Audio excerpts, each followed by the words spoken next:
మిత్రమా, నిజమైన శత్రువులు ఎప్పుడూ కూడా మీ పక్కనే ఉంటారు. మీ వాళ్ళలా చలామణి అవుతూ ఉంటారు.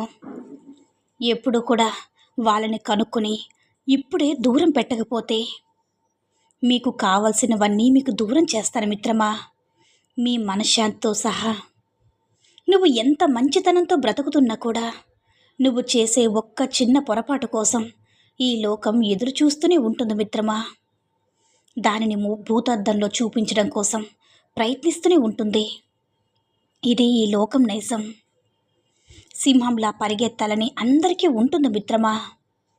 కానీ సింహం నుంచి తప్పించుకునే జింక చాకచక్యం నేర్చుకోవడం కొందరికి సాధ్యమవుతుంది.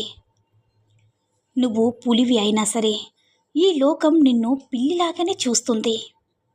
అది పట్టించుకుంటే నువ్వు ఏమి కూడా చేయలే మిత్రమా. నువ్వు పిల్లి అయినప్పటికీ నిన్ను నువ్వు పులిలా చూసుకుంటే నిన్ను ఇక ఎవ్వరు కూడా ఆపలేరు. ఒక విత్తనం మట్టితో పోరాడితేనే కదా మొక్కగా ఎదుగుతుంది. ఎదురు దెబ్బలు తట్టుకు నిలబడితేనే ఏ మనిషి జీవితంలో అయినా సరే పరిపూర్ణుడుగా ఎదుగుతాడు మిత్రమా.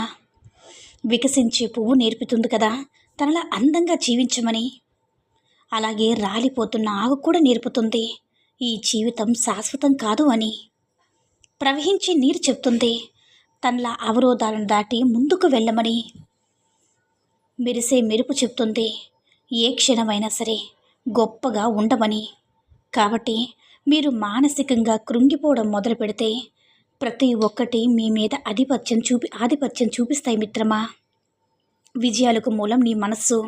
కాబట్టి నీ మనస్సును శాంతంగా నిబ్బరంగా ఉంచుకుంటే ఏ చింత మిమ్మల్ని ఏమీ చేయలేదు మిత్రమా.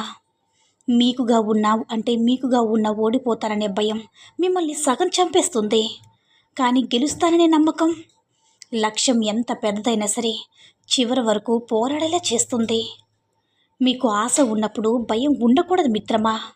మీకు భయం ఉన్నప్పుడు దేని మీద కూడా ఆశపడకూడదు.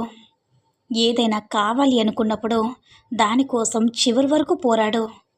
కానీ ఒక్కసారి వద్దు అనుకున్నప్పుడు అసలు దాని గురించి అస్సలు ఆలోచించొద్దు. అప్పుడే నీవు జీవితంలో ప్రశాంతంగా ఉంటావు. జీవితంలో ఎదురైన ప్రతి కష్టాన్ని ఒక ఆటగా స్వీకరించి పరిష్కరించుకోవాలి మిత్రమా. గెలిస్తే ఆనందం సొంతమవుతుంది. ఓడిపోతే అనుభవం వస్తుంది. మనకి బాధ వస్తే మన మనసులో ఉన్న వాళ్ళకి చెప్పుకోవచ్చు. కానీ మనసులో ఉన్న వాళ్ళే బాధ పెడితే ఆ బాధ ఎవరికి చెప్పుకోవాలి?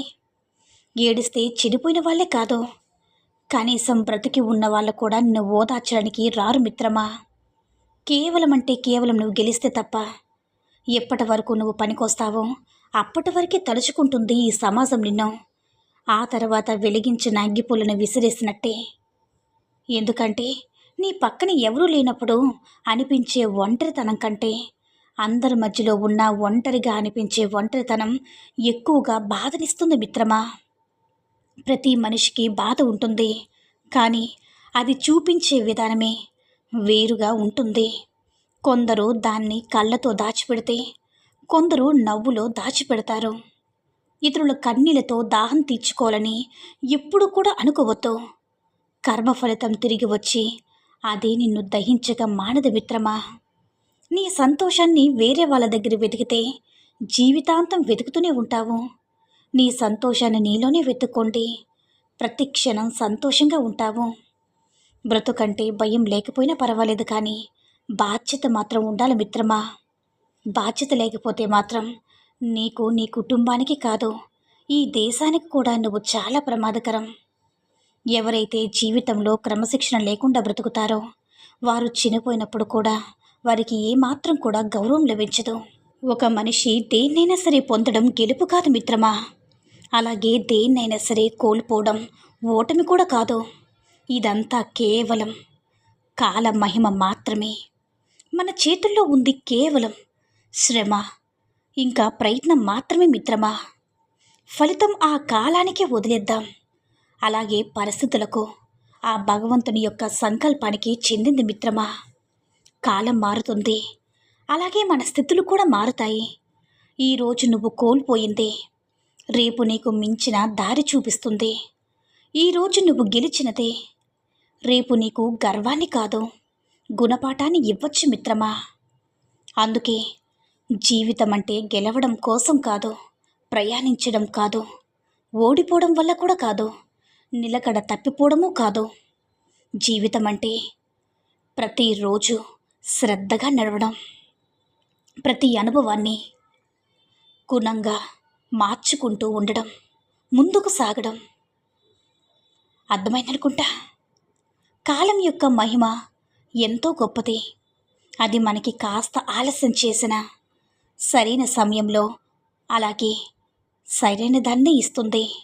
మనకు కావాల్సింది శ్రద్ధ, పట్టుదల, ఇంకా విశ్వాసం.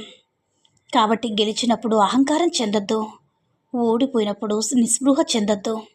ఎందుకంటే ఈ రెండూ కూడా శాశ్వతం కాదు మిత్రమా. శాశ్వతమైంది మాత్రం నీ ప్రయత్నం మాత్రమే, నీ ధైర్యం, ఇంకా మనోబలం. ఇవి గుర్తుంచుకోండి మిత్రమా. కాలం యొక్క మహిమ అంటే అది మన జీవితాన్ని నడిపించే అత్యంత శక్తివంతమైన అన్యాయపు తీర్పు కాదు. ఒక న్యాయబద్ధమైన గురువు ఒక మనిషి ప్రపంచంలో ఎంత పెద్దదైనా సరే, ఎంత ఎక్కువైనా సంపాదించవచ్చు, అద్భుతమైన విజయాలను అందుకోవచ్చు. కానీ వాటన్నిటినీ మధ్యలో అతడు ఒక విజయాన్ని మర్చిపోతూ ఉంటాడు. గెలుపు అనేది అంతిమ లక్ష్యం కాదని, ఇంకా ఓటమనేది ఎప్పుడు కూడా అంతం కాదని. అవునా మిత్రమా. మనం ఏదైనా సరే శ్రమతో, పట్టుదలతో సంపాదిస్తే అది మన విజయం కాదు. అది కేవలం కాలం మనకిచ్చే ఒక అవకాశం మాత్రమే. అలాగే మనం ఎన్నో ప్రయత్నాలు చేసినా కూడా అంచనాలు అందుకోలేకపోతే అది మన ఓటమి కాదు. అది కాలం మనకిచ్చే ఒక విలువైన పాఠం మిత్రమా. కాలం అన్నది మనకి గురువు లాంటిది. అది మనకి ప్రతి చిన్న విజయంలో కూడా నమ్రతని నేర్పుతుంది మిత్రమా. ప్రతి ఓటమిలో కూడా సహనాన్ని బోధిస్తుంది మిత్రమా. ఒక మగాడు బాధ్యత లేని భార్యను భరిస్తున్నాడంటే అందుకు రెండు ముఖ్య కారణాలు. ఒకటి, సమాజం ఏమనుకుంటుందో అని. 2, తన పిల్లల భవిష్యత్తు ఏమైపోతుందని. అర్థమైందనుకుంటా. ఈ సూక్తుల్లో ఏ సూక్తి నచ్చిందో కామెంట్ చేయండి. ఈ వీడియో నచ్చినట్లయితే లైక్ చేసి మరిన్ని వీడియోస్ కోసం మన ఛానల్ని సబ్స్క్రైబ్ చేసుకుని మాకు కొంచెం సపోర్ట్ చేయండి. ధన్యవాదములు.